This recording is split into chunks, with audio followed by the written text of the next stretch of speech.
नमस्कार दोस्तों, स्वागत है आपका आज के मुख्य समाचार में, जिसमें सबसे पहली और बड़ी खबर में आपको बताएंगे कि बांग्लादेश पर सेना के प्रमुख का बड़ा बयान। कहा पाकिस्तान के उकसावे पर आक्रामक होंगे, कश्मीर में कम हुए आतंकी।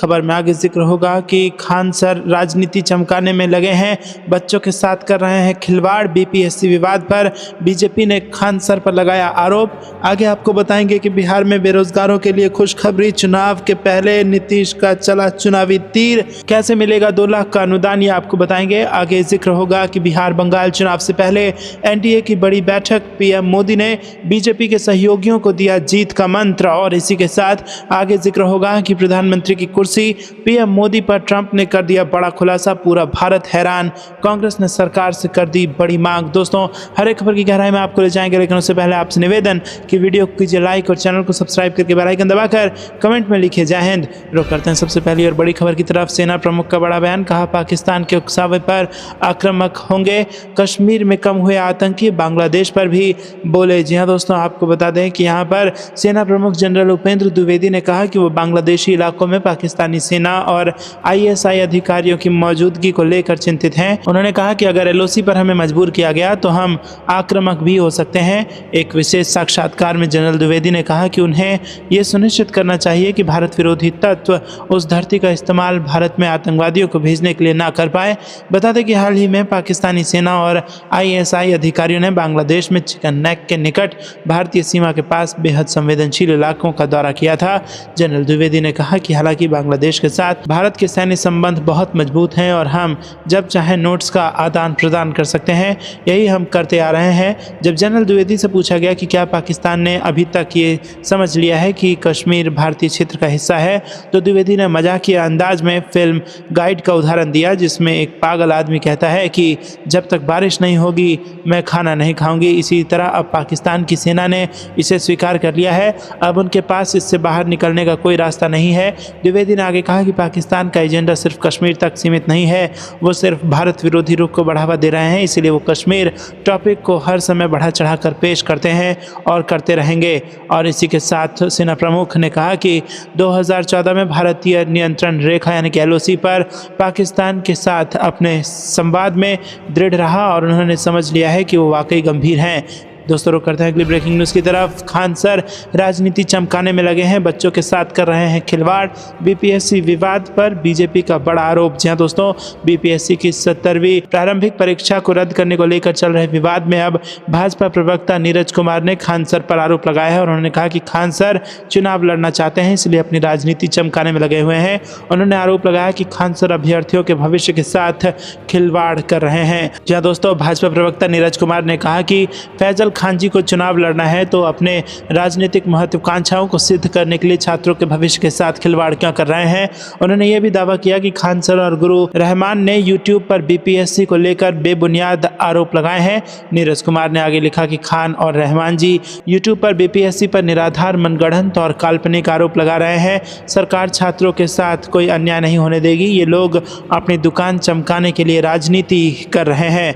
दोस्तों, आपको बता दें कि छात्रों के भविष्य के साथ खिलवाड़ करने के लिए ये लोग दोषी ठहराए जाएंगे और पाप लगेगा इनको, ऐसा नीरज कुमार ने ट्वीट किया है और कहा है कि खान सर और गुरु रहमान जैसे लोग छात्रों के भविष्य के साथ खेल रहे हैं। एक तरफ मोहम्मद खान अपने कोचिंग में 70 भी बीपीएससी के मेंस का एडमिशन ले रहे हैं और दूसरी ओर बिहार में भाषण दे रहे हैं कि दोबारा एग्जाम होकर रहेगा। इनकी कथनी और करनी में बहुत फर्क है। रुक करते हैं अगली ब्रेकिंग न्यूज़ की तरफ। बिहार में बेरोजगारों के लिए खुशखबरी, चुनाव के पहले नीतीश का चला चुनावी तीर। कैसे मिलेगा 2 लाख का अनुदान, ये आपको बता दें दोस्तों कि यहाँ पर नीतीश कुमार का चुनावी तीर चलने लगा है। इस बार राज्य के मुख्यमंत्री नीतीश कुमार के चुनावी एजेंडे में 59,000 वो बेरोजगार है जो रोजगार की सुविधा के साथ अपने जीवन स्तर सुधारना चाहते हैं और ये सब होगा उद्योग विभाग की लाभकारी योजना के तहत। दोस्तों, उद्योग मंत्री नीतीश मिश्रा ने बुधवार को बिहार लघु उद्यमी योजना के लिए ऑनलाइन पोर्टल लॉन्च कर बेरोजगारों की उम्मीद बढ़ा दी है और इस योजना के तहत राज्य के गरीब और जरूरतमंद परिवारों को 2 लाख रुपए की आर्थिक मदद दी जाएगी। सरकार की मंशा है कि इन 2 लाख रुपए से छोटा मोटा रोजगार के जरिए अपने जीवन को बेहतर बनाएं और राज्य से गरीबी कम करें। में। उद्योग विभाग की तरफ से मिली जानकारी के अनुसार स्वरोजगार करने वाले 19 फरवरी से पोर्टल पर ऑनलाइन आवेदन कर सकते हैं। आवेदन की अंतिम तिथि 5 मार्च है और आवेदन में पारदर्शिता बनाए रखने के लिए आवेदन प्रक्रिया पूरी तरह डिजिटल होगी और इस योजना के तहत लगभग 59,000 लाभार्थियों का चयन कंप्यूटरीकृत रैंडमाइजेशन प्रक्रिया के माध्यम से किया जाएगा। रुक करते हैं अगली ब्रेकिंग न्यूज़ की तरफ। बिहार बंगाल चुनाव से पहले एनडीए की बड़ी बैठक, पीएम मोदी ने बीजेपी के सहयोगियों को दिया जीत का मंत्र। जी हाँ दोस्तों, दिल्ली विधानसभा चुनाव में जीत से उत्साहित भारतीय जनता पार्टी नीत राष्ट्रीय जनतांत्रिक गठबंधन ने बृहस्पतिवार को बिहार और पश्चिम बंगाल सहित आगामी सभी विधानसभा चुनाव लड़ने का संकल्प लिया। एनडीए के नेताओं ने प्रधानमंत्री नरेंद्र मोदी की अध्यक्षता में हुई इस बैठक में विभिन्न मुद्दों पर चर्चा की और गठबंधन की एकता पर बल दिया। पीएम मोदी की अध्यक्षता में आयोजित हुई इस बैठक में केंद्रीय गृह मंत्री अमित शाह, आंध्र प्रदेश के मुख्यमंत्री एन चंद्रबाबू नायडू, उप मुख्यमंत्री पवन कल्याण, शिवसेना प्रमुख एकनाथ शिंदे, राष्ट्रवादी कांग्रेस पार्टी के अजीत पवार, अपना दल एस के सोनेलाल पटेल सहित एनडीए के कई नेता शामिल थे। इसके अलावा बीजेपी शासित राज्यों के कई मुख्यमंत्री भी इस बैठक में शामिल हुए। गठबंधन के नेता दिल्ली सरकार के शपथ ग्रहण समारोह में शामिल होने के लिए राष्ट्रीय राजधानी पहुंचे थे। रुक करते हैं अगली ब्रेकिंग न्यूज़ की तरफ। पीएम मोदी पर ट्रंप ने कर दिया बड़ा खुलासा, पूरा भारत हैरान, कांग्रेस ने सरकार से कर दी ये मांग। प्रधानमंत्री की कुर्सी को लेकर खबर। जी हाँ दोस्तों, अमेरिकी राष्ट्रपति डोनाल्ड ट्रंप ऐसे फैसले ले रहे हैं, ऐसे बयान दे रहे हैं जिन्होंने पूरी दुनिया में उथल पुथल मचा दी है। अब डोनाल्ड ट्रंप ने पीएम मोदी पर एक ऐसा खुलासा किया है जिसे सुनकर आप हैरान रह जाएंगे। दरअसल पिछले कई दिनों में आप सुन रहे होंगे कि ट्रंप बार बार बोल रहे हैं कि भारत में वोटिंग टर्नआउट बढ़ाने के लिए बाइडेन प्रशासन ने $21 मिलियन दिए थे, लेकिन ट्रंप ने पहली बार बताया है कि ये पैसा असल में किस काम के लिए दिया गया था। डोनाल्ड ट्रंप ने बताया है कि ये पैसा भारत में सत्ता परिवर्तन के लिए दिया गया था। ट्रंप ने बड़ा ऐलान करते हुए कहा है कि भारत में किसी और को सत्ता में लाने की तैयारी चल रही थी और ट्रंप का सीधा मतलब ये है कि पीएम मोदी को सत्ता से हटाकर किसी और को लाने की तैयारी चल रही थी। शायद इसीलिए ये 21 मिलियन दिए गए थे। डोनाल्ड ट्रंप का बयान सुनकर अब कई लोग सोशल मीडिया पर लिख रहे हैं कि बाइडेन प्रशासन में जॉर्ज सोरोस ने पीएम मोदी को सत्ता से हटाने की कसम खाई थी। ऐसे में क्या सोरोस ने ही पीएम मोदी को हटाने के लिए पैसा दिया था? रुक करते हैं अगली ब्रेकिंग न्यूज़ की तरफ। बिहार में एनआईए ने जाली नोट कारोबार का किया भांडाफोड़, हाईटेक सामग्री जब्त, एक आरोपी गिरफ्तार। जी हाँ दोस्तों, आपको बता दें कि बिहार के खगड़िया जिले के महेश खूंट बाजार में गुरुवार को राष्ट्रीय जांच एजेंसी ने स्थानीय पुलिस के साथ मिलकर छापा मारा। इस कार्रवाई में नकली नोटों के कारोबार से जुड़े एक आरोपी को गिरफ्तार किया गया। छापेमारी के दौरान लैपटॉप, कंप्यूटर, प्रिंटर, स्कैनर, नकली नोट छापने के लिए इस्तेमाल होने वाली इंक और विशेष कागज बरामद किए गए हैं। जानकारी के मुताबिक गिरफ्तार आरोपी की पहचान गोगरी थाना क्षेत्र के राटन निवासी मोहम्मद फिरदौस के रूप में हुई है। एनआईए की 6 सदस्यीय टीम ने इस ऑपरेशन को अंजाम दिया है, जिसमें गोगरी पुलिस का सहयोग लिया गया। फिलहाल आरोपी से पूछताछ जारी है। एजेंसी को जो जाली नोट कारोबार से जुड़े अन्य लोगों के बारे में भी अहम सुराग मिले हैं। रुक करते हैं अगली ब्रेकिंग न्यूज़ की तरफ। प्रधानमंत्री मोदी ने अरुणाचल प्रदेश और मिजोरम के स्थापना दिवस पर दोनों राज्यों के लोगों को बधाई दी। जी हाँ दोस्तों, आपको बता दें कि यहाँ पर प्रधानमंत्री नरेंद्र मोदी ने बृहस्पतिवार को अरुणाचल प्रदेश के स्थापना दिवस पर राज्य के लोगों को बधाई देते हुए कहा कि उनकी जीवंत जनजातीय विरासत और असाधारण जैव विविधता राज्य को वास्तव में विशेष बनाती है। प्रधानमंत्री ने मिजोरम के स्थापना दिवस पर राज्य के लोगों को बधाई देते हुए कहा कि ये जीवंत राज्य अपने असाधारण परिदृश्यों, गहरी परंपराओं और अपने लोगों की उल्लेखनीय गर्मजोशी के लिए जाना जाता है। उन्होंने कहा कि मिजो संस्कृति विरासत और सौहार्द का सुंदर मिश्रण दर्शाती है। मेरी कामना है कि मिजोरम समृद्ध होते रहे और शांति, विकास तथा प्रगति की इसकी यात्रा आने वाले वर्षों में और अधिक ऊंचाइयों पर पहुंचे।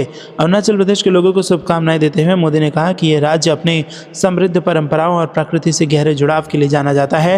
उन्होंने कहा कि अरुणाचल प्रदेश के मेहनती और शानदार लोग भारत के विकास में लगातार योगदान दे रहे हैं, जबकि उनकी जीवंत जनजातीय विरासत और असाधारण जैव विविधता राज्य को वास्तव में विशेष बनाती है। रुक करते हैं ब्रेकिंग न्यूज़ की तरफ। राष्ट्रपति शासन लगते ही मणिपुर राज्यपाल ने दिया बड़ा अल्टीमेटम, 7 दिन के अंदर सरेंडर कर दें लूटे हुए हथियार। जी हाँ दोस्तों, मणिपुर में राष्ट्रपति शासन लगने के बाद राज्यपाल अजय भल्ला ने गुरुवार को उपद्रवियों को अल्टीमेटम दे डाला। उन्होंने सभी समुदाय के लोग से लूटे हुए और अवैध हथियारों को 7 दिन के अंदर सरेंडर करने की चेतावनी दी है। मणिपुर में मई 2023 से हिंसा जारी है और राज्य में लंबे समय तक हिंसा काबू न कर पाने के बाद पिछले दिनों मणिपुर के मुख्यमंत्री बीरेंद्र सिंह ने इस्तीफा दे दिया था और इसके बाद राज्य के राष्ट्रपति शासन लगा दिया गया था। मणिपुर राज्यपाल ने बयान जारी कर कहा कि शांति और सांप्रदायिक सद्भाव को प्रभावित करने होने वाली दुर्भाग्यपूर्ण घटनाओं से पिछले 20 महीनों से घाटी और पहाड़ियाँ दोनों में मणिपुर के लोगों को भारी कठिनाइयों का सामना करना पड़ रहा है। और मैं सभी समुदाय के लोग, विशेष रूप से घाटी और पहाड़ियों के युवाओं से अपील करता हूँ कि वो स्वेच्छा से आगे आएँ और लूटे गए और अवैध रूप से रखे गए हथियारों और गोला बारूद को अगले 7 दिनों के भीतर निकटतम पुलिस स्टेशन या चौकी या सुरक्षा बल कैंप में सरेंडर कर दें। उन्होंने कहा कि इन हथियारों को लौटाने का एक कदम शांति सुनिश्चित करने की दिशा में एक शक्तिशाली इशारा हो सकता है। आपको क्या कुछ लगता है दोस्तों, कमेंट में जरूर बताइए। वीडियो को लाइक नहीं किया तो लाइक जरूर कीजिएगा। रुक करते हैं अगली ब्रेकिंग न्यूज़ की तरफ। पर आपको बता दें कि पाकिस्तान को लगेगा एक और झटका। एक और अरब मुल्क भारत में लुटाएगा कुबेर का खजाना। कतर के अमीर ने किया बड़ा ऐलान। जी हाँ दोस्तों, अरब देशों के संगठन गल्फ कोऑपरेशन काउंसिल के एक और सदस्य ने भारत में बड़े निवेश की घोषणा की है। कतर के अमीर शेख तमीम बिन हमद अल थानी ने ऐलान किया है कि वो भारत में $10 बिलियन यानी 83,000 करोड़ रुपए का निवेश करेंगे। ये निवेश टेक्नोलॉजी, बुनियादी ढांचे और मैन्युफैक्चरिंग के क्षेत्र में किया जाएगा। कतर के अमीर की इस यात्रा से दोनों देशों के बीच व्यापार, ऊर्जा और सांस्कृतिक सहयोग को बढ़ाने में मदद मिलेगी। मंगलवार को शेख तमीम बिन हमद अल थानी ने प्रधानमंत्री नरेंद्र मोदी के साथ मिलकर व्यापार, ऊर्जा को लेकर कई डील की है। साल 2030 तक कतर इन्वेस्टमेंट अथॉरिटी भारत में अपना एक ऑफिस भी खोल लेगा। प्रधानमंत्री नरेंद्र मोदी और कतर के अमीर शेख तमीम बिन हम्माद अल सानी के बीच व्यापक वार्ता हुई और इस दौरान दोनों देशों ने अगले 5 साल में द्विपक्षीय व्यापार को 14 अरब अमेरिकी डॉलर से दोगुना कर 28 अरब अमेरिकी डॉलर तक पहुंचाने की प्रतिबद्धता जताई और संबंधों को रणनीतिक साझेदारी के स्तर तक ले जाने की घोषणा की। यहां पीएम मोदी और अमीर की मौजूदगी में दोनों पक्षों ने 2 समझौतों पर हस्ताक्षर भी किए।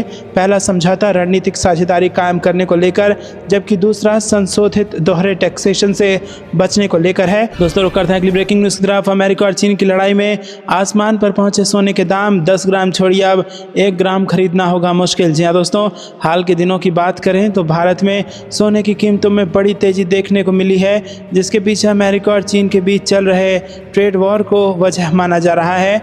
आज सोने के रेट की बात करें तो 19 फरवरी 2025 को 24 कैरेट सोने की कीमत 86,058 रुपये प्रति 10 ग्राम तक पहुंच गई है।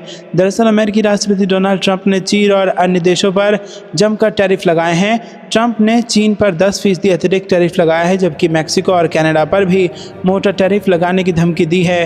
ट्रंप के टैरिफ के जवाब में चीन ने भी अमेरिकी सामानों पर 15% अतिरिक्त टैरिफ लगाने की घोषणा की है और इससे वैश्विक व्यापार में अनिश्चितता बढ़ गई है और ट्रेड वॉर की चिंता बढ़ गई है। यही वजह है कि इस व्यापार युद्ध के चलते सोने की मांग दुनिया भर में बढ़ गई है।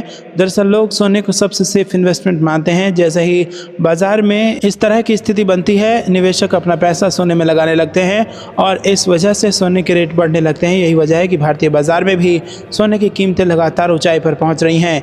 रुक करते हैं अगली ब्रेकिंग न्यूज़ की तरफ। मिल्कीपुर जीतने के लिए चाचा का धन्यवाद। सदन में शिवपाल यादव से बोले सीएम योगी आदित्यनाथ। जी हाँ दोस्तों, उत्तर प्रदेश विधानसभा में बोलते हुए मुख्यमंत्री योगी आदित्यनाथ ने कई मुद्दों पर समाजवादी पार्टी को घेरा और महाकुंभ को लेकर पीएम ने कहा कि आप इस पर प्रश्न खड़ा नहीं कर सकते, आप शासन पर सवाल उठाएं। अखिलेश यादव पर हमला बोलते हुए सीएम ने कहा कि पहले भीड़ को लेकर सवाल उठाए, फिर उसे देखने के लिए संगम भी पहुंच गए। भीड़ देखी तो कहने लगे कि आयोजन की तिथि बढ़ा दीजिए। इसीलिए कहा था कि ये समाजवादी पार्टी दोहरे चरित्र के लोग हैं। सीएम ने इस दौरान मिल्कीपुर उपचुनाव का जिक्र भी किया और उन्होंने कहा कि चाचा शिवपाल यादव का धन्यवाद, जिन्होंने मिल्कीपुर में सहयोग कर दिया। मुख्यमंत्री योगी आदित्यनाथ ने विपक्ष पर हमला बोलते हुए कहा कि संक्रमित व्यक्ति का उपचार हो सकता है, लेकिन संक्रमित सोच का इलाज संभव नहीं है। वो अपने आप ही कूटता रहेगा। क्या सनातन धर्म के किसी आयोजन को भव्यता के साथ करना कोई अपराध है? आस्था को सम्मान देकर आगे बढ़ना क्या कोई अपराध है? अगर अपराध है तो हमारी सरकार इस अपराध को कर रही है और आगे भी करेगी। रुक करते हैं अगली ब्रेकिंग न्यूज़ की तरफ। खान सर के खेल पर बीजेपी का बड़ा खुलासा। पटना में बीपीएससी की 70वीं पीटी परीक्षा रद्द कराने को कर रहे आंदोलन और दिल्ली में मेंस की तैयारी के लिए धड़ाधड़ एडमिशन लेकर कमा रहे पैसा। जी हाँ दोस्तों, बिहार लोक सेवा आयोग की 70वीं पीटी परीक्षा को रद्द कर दोबारा आयोजित कराने की मांग को लेकर एक बार फिर से आंदोलन की शुरुआत हो गई है। पटना के कोचिंग संचालक खान सर छात्रों के साथ मंगलवार को सड़कों पर उतरे। बातचीत में खान सर ने कहा कि ये बीपीएससी 2.0 आंदोलन है और इसमें राजनीतिक दल को शामिल नहीं होने देंगे। वो परीक्षा को रद्द कराने की मांग पर अड़े हैं। और दूसरी तरफ खान सर का खेल देखिए, बीपीएससी की 70वीं मेंस परीक्षा की तैयारी को लेकर दिल्ली में एडमिशन ले रहे हैं। बिहार भाजपा ने खान सर के खेल को पकड़ लिया है। बिहार भाजपा के प्रवक्ता नीरज कुमार ने खान सर के खेल को खुलासा किया है। उन्होंने खान सर की पोल खोलते हुए कहा कि ये मोहम्मद खान जो अपने आप को खान सर बताते हैं, जरा इनकी चालाकी को समझिए। जनाब दिल्ली में 70वीं बीपीएससी के मेंस की तैयारी के लिए धड़ाधड़ एडमिशन ले रहे हैं, पैसे कमा रहे हैं और बिहार में तमाशा कर रहे हैं। दोबारा परीक्षा होकर रहेगा, ऐसी बातें कर रहे हैं और ये सिर्फ और सिर्फ छात्रों के भावनाओं से खिलवाड़ कर अपनी राजनीतिक महत्वाकांक्षा को साधना चाहते हैं। ये छात्रों के भविष्य से खिलवाड़ कर रहे हैं। भाजपा के आरोपों पर खान सर ने सफाई दी है। उन्होंने कहा कि भाजपा के जो नेता भी ऐसा आरोप लगा रहे हैं उन्हें पता होना चाहिए करोड़ों रुपए फीस नहीं लिए जाते हैं। दिल्ली जैसे महंगे शहर में रहने में जितना खर्च होता है 10-15 हज़ार, इतने में हम अधिकारी बनाकर भेज देते हैं। रुक करते हैं अगली ब्रेकिंग न्यूज़ की तरफ। सीएम नीतीश कुमार का भारी भीड़ कर रही इंतजार, भाजपा विधायक ने कराई पटना में कुर्मी एकता रैली। जी हाँ दोस्तों, पटना का मिलर हाई स्कूल ग्राउंड में कुर्मी समाज के लोगों की भीड़ उमड़ पड़ी है। यहाँ पर कुर्मी एकता रैली आयोजन किया गया है और ख़ास वाली बात यह है कि इस रैली का आयोजन सीएम नीतीश कुमार की पार्टी के किसी सदस्य ने नहीं, बल्कि भारतीय जनता पार्टी के विधायक कृष्ण कुमार मंटू पटेल उर्फ मंटू सिंह करवा रहे हैं। वो पिछले कई दिनों से इस रैली की तैयारी कर रहे थे और कई ज़िलों से बसों में भर कर कुर्मी समाज के लोग इस रैली में शामिल होने के लिए पहुंचे हैं। दोस्तों आपको बता दें कि रैली के आयोजक और विधायक मंटू सिंह की पटना में कुर्मी समाज के लोग एक मंच पर जुटे हैं। रुक करते हैं अगली ब्रेकिंग न्यूज़ की तरफ। बदले ट्रैफिक नियम, इस गलती से बचे वरना कटेगा 1500 का चालान। जी हाँ दोस्तों, नोएडा में सड़क सुरक्षा और यातायात प्रबंधन को बेहतर बनाने के लिए ट्रैफिक नियमों में बदलाव किए गए हैं। नए नियमों के तहत अब सड़क पर वाहन चलाते समय अचानक मोड़ लेने या लेन बदलने पर वाहन चालक को भारी जुर्माना भरना पड़ सकता है। नोएडा ट्रैफिक पुलिस ने शहर में 3 स्थानों को लेन चेंज जोन घोषित किया है। यहाँ निर्धारित नियमों का पालन न करने पर चालान काटा जाएगा। नोएडा ट्रैफिक पुलिस के अनुसार चरखा से कालिंदी कुंज मोड़, जीआईपी से महामाया की ओर जाने वाला कट और दलित प्रेरणा स्थल के पास इन 3 स्थानों को लेन चेंज जोन घोषित किया गया है और इन क्षेत्रों में वाहन चालकों को 100 मीटर पहले ही अपनी लेन बदलनी होगी, ताकि अचानक मोड़ लेने या लेन चेंज करने से ट्रैफिक जाम और दुर्घटनाओं की संभावना को कम किया जा सके। रुक करते हैं अगली ब्रेकिंग न्यूज़ की तरफ। विधायक सांसद पर केस दर्ज करने के लिए राष्ट्रपति की मंजूरी क्यों जरूरी? आम आदमी पार्टी नेता सत्येंद्र जैन के मामले से शुरू हुई चर्चा। जी हाँ दोस्तों, केंद्रीय गृह मंत्रालय ने राष्ट्रपति से दिल्ली के पूर्व मंत्री सत्येंद्र कुमार जैन के खिलाफ मुकदमा चलाने के लिए मंजूरी मांगी थी। प्रवर्तन निदेशालय की ओर से इकट्ठा किए गए सबूतों के आधार पर ऐसा किया गया था। मीडिया रिपोर्ट्स में बताया गया है कि ईडी को जांच में सत्येंद्र जैन के खिलाफ कानूनी कार्रवाई के लिए पर्याप्त सबूत मिले हैं, इसलिए भारतीय नागरिक सुरक्षा संहिता 2023 की धारा 218 के तहत मुकदमे की अनुमति मांगी गई थी। राष्ट्रपति द्रौपदी मुर्मू ने अनुमति दे भी दी है। दोस्तों आपको बता दें कि विधायक सांसद पर केस दर्ज कराने के लिए राष्ट्रपति की अनुमति क्यों जरूरी है, इसको लेकर विवाद कब उठा है। केंद्रीय जांच ब्यूरो ने अगस्त 2017 में सत्येंद्र जैन के खिलाफ भ्रष्टाचार निवारण अधिनियम के तहत एक रिपोर्ट दर्ज की थी और उन पर आय के ज्ञात स्रोतों से ज़्यादा संपत्ति हासिल करने का आरोप था और इसी के बाद ईडी ने भी धन शोधन निवारण अधिनियम के तहत जांच शुरू की थी। आरोप लगाया गया था कि जैन ने विभिन्न कई कंपनियों के जरिए धन शोधन किया था और इसके बाद ईडी ने 30 मई 2022 को धन शोधन के मामले में गिरफ्तार भी कर लिया था। तब से वो जेल में थे और दिल्ली की एक अदालत ने अक्टूबर 2024 में मुकदमे की प्रक्रिया में देरी के आधार पर जमानत दे दी थी। रुक करते हैं अगली ब्रेकिंग न्यूज़ की तरफ। एलन मस्क ने बना दिया दुनिया का सबसे पावरफुल एआई। चैट जीपीटी को लेकर डीप सीक तक हुए फेल। जी हाँ दोस्तों, एलन मस्क ने एआई के क्षेत्र में लंबी छलांग लगा दी है। मस्क की कंपनी XAI ने दुनिया का सबसे ताकतवर एआई टूल बना दिया है और इस एआई बॉट को धरती का सबसे स्मार्ट एआई बताया जा रहा है। दोस्तों कंपनी ने दावा किया है कि ये एआई मॉडल अभी मौजूद दूसरे मॉडल के मुकाबले मैथ, रीजनिंग और साइंस के मामले में काफ़ी आगे है। दोस्तों आपको क्या कुछ लगता है कमेंट में जरूर बताइए। वीडियो को लाइक नहीं किया तो लाइक जरूर कीजिएगा। रुक करते हैं अगली ब्रेकिंग न्यूज़ की तरफ। पाकिस्तान के हो जाएंगे टुकड़े टुकड़े, 1971 जैसा होगा हाल, संसद में ही पाकिस्तानी ने शहबाज की बजा दी बैंड। जी हाँ दोस्तों, आपको बता दें कि यहाँ पर बड़ी खबर आ रही है। पाकिस्तान में इस्लामिक धर्मगुरु और सांसद मौलाना फजलुर रहमान ने पाकिस्तान को 1971 की याद दिला दी है, जब पूर्वी पाकिस्तान टूटकर बांग्लादेश बन गया था। मौलाना फजलुर रहमान ने दावा किया है कि बलूचिस्तान के 5 से 7 जिले टूटकर स्वतंत्रता की घोषणा कर सकते हैं।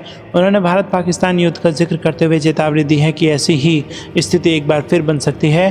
पाकिस्तान की नेशनल असेंबली में खुलासा किया कि अगर बलूचिस्तान के जिले स्वतंत्रता की घोषणा करते हैं तो यूएन उनकी स्वतंत्रता को मान्यता दे सकता है। और इसके अलावा सेना पर निशाना साधते हुए उन्होंने कहा कि कुछ ताकतवर लोग बंद कमरों में फैसला करते हैं जिसे सरकार को मानना पड़ता है।